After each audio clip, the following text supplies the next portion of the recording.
Sahabat Fresh Juice dimanapun Anda berada, saya Natasha dan Yofi. Sesaat lagi kita akan mendengarkan Fresh Juice Jumat 18 Juli 2025 bersama Bapak Warindra dari Yogyakarta. Selamat mendengarkan.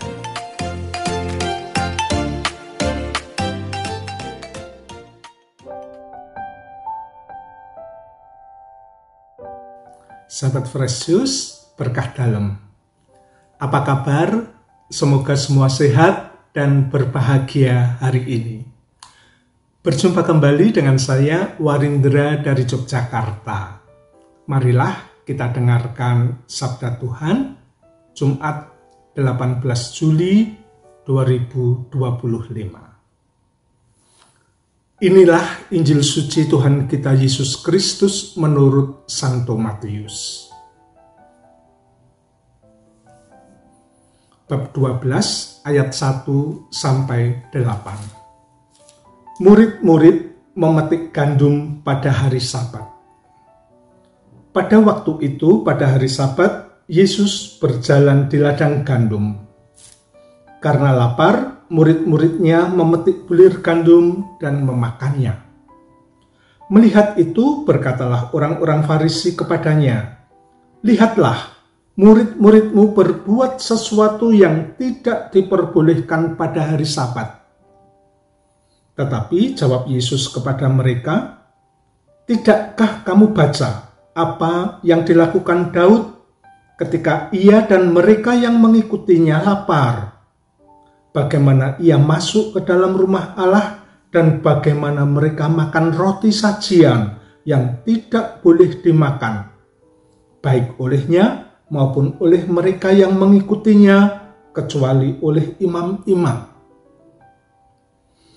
Atau tidakkah kamu baca dalam kitab Taurat bahwa pada hari-hari Sabat imam-imam melanggar hukum Sabat di dalam bait Allah namun tidak bersalah?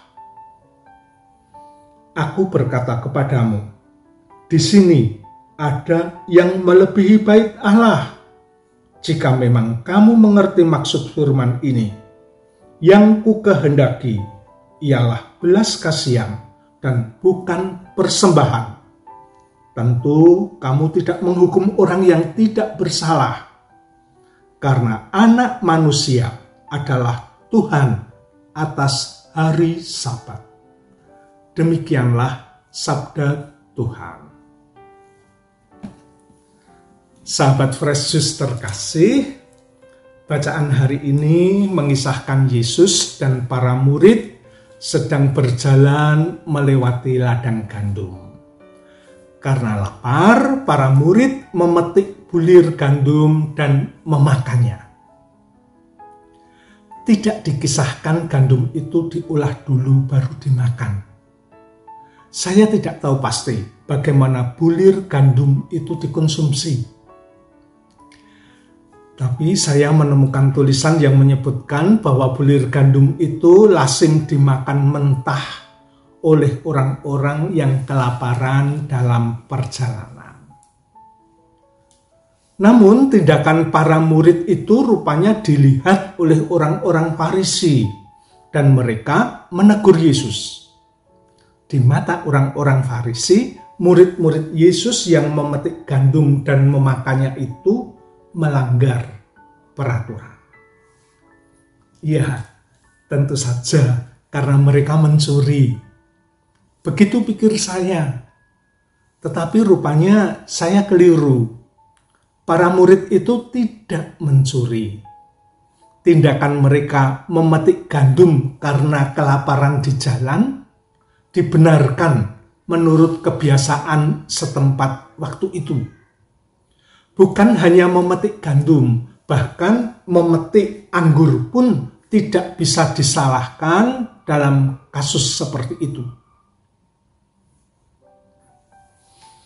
Kitab Ulangan bab 23 ayat 25 menyebutkan, "Apabila engkau melalui ladang gandum sesamamu,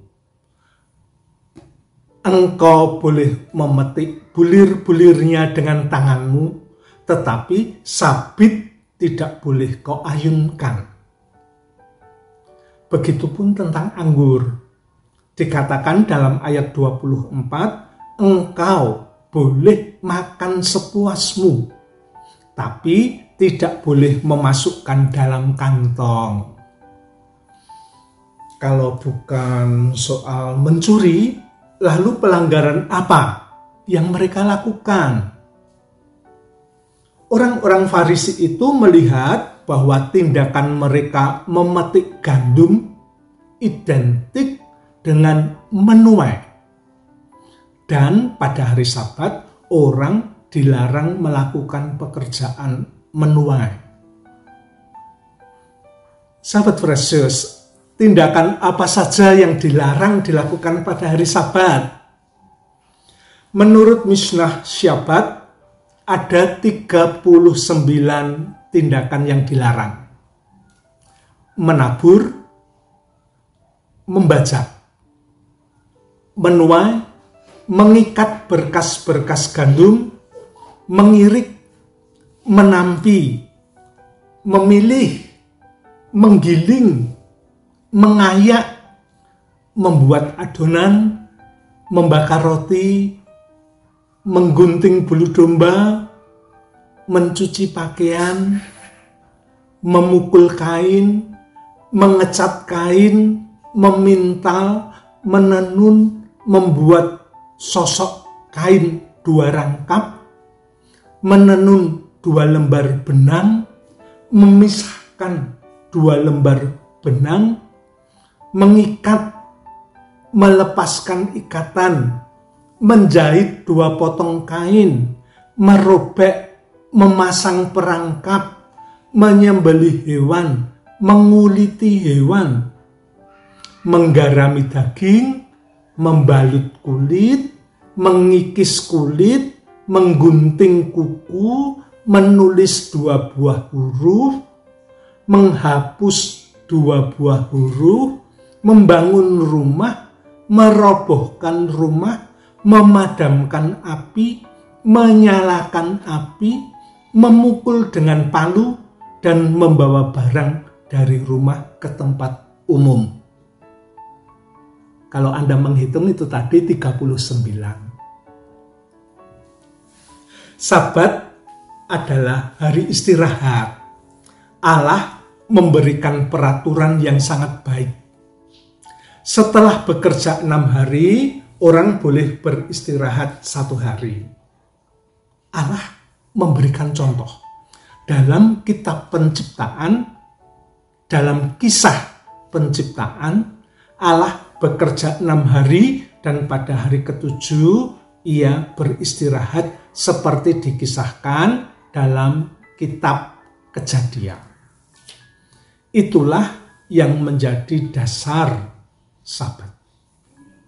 Orang-orang Farisi menjaga peraturan Sabat ini dengan ketat. Pada praksisnya didorong oleh kesalehan religius mereka, larangan itu bertambah-tambah. Misalnya larangan bekerja, menangkap, atau merawat ternak.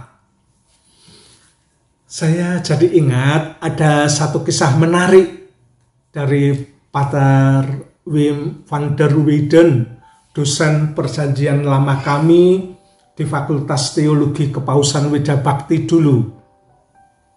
Kalau ada binatang liar, rusa misalnya, masuk rumah pada hari Sabat, bagaimana? Ditangkap saja, itu kan rezeki. Tidak boleh. Tindakan itu dilarang. Kalau begitu pintunya ditutup, biar rusanya tidak bisa keluar. Ini juga tidak boleh. Lalu, apa yang bisa dilakukan?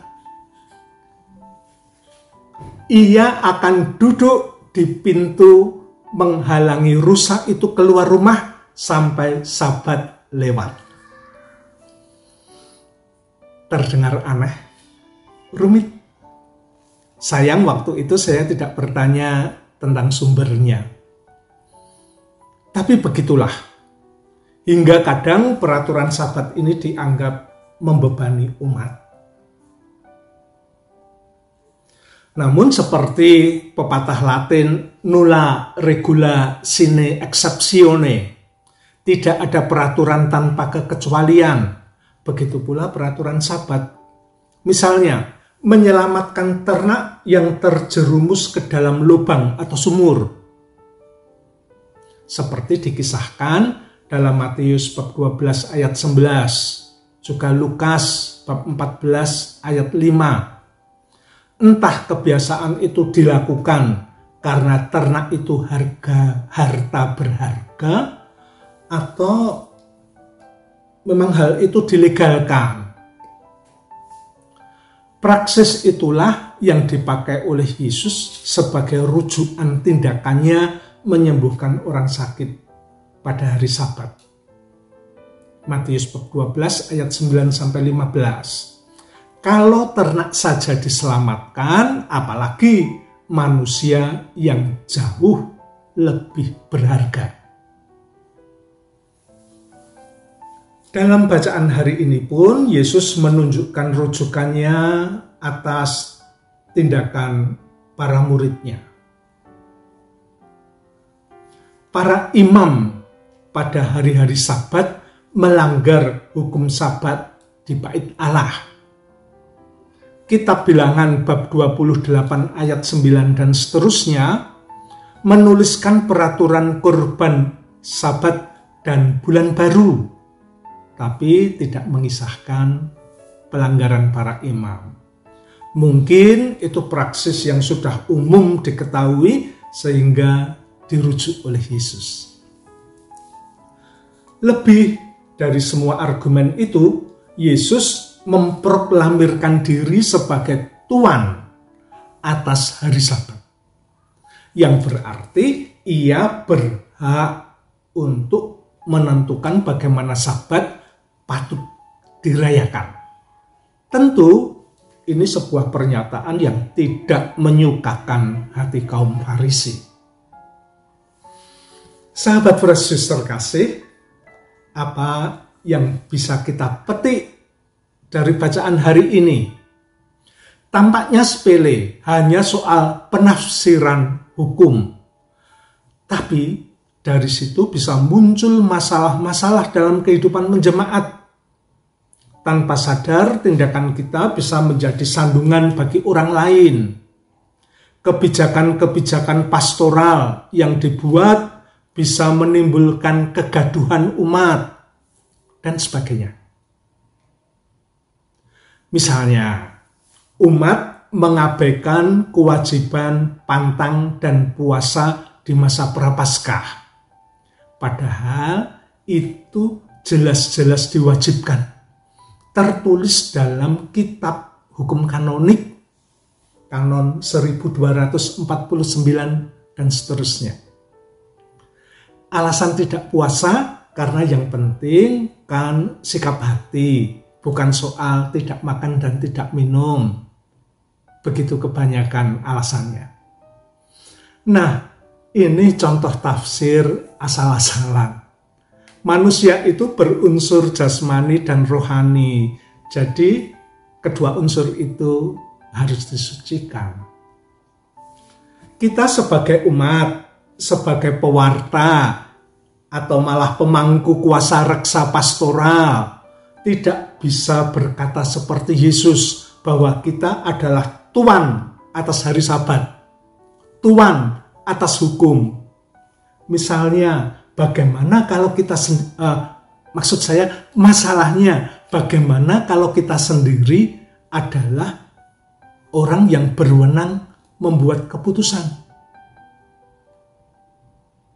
Tentu yang pertama adalah mematuhi hukum. Keluar dari hukum kalau demi nilai yang sungguh lebih tinggi. Itu pun diputuskan dalam konsultasi. Dan jangan lupa mengedukasi mereka yang terdampak.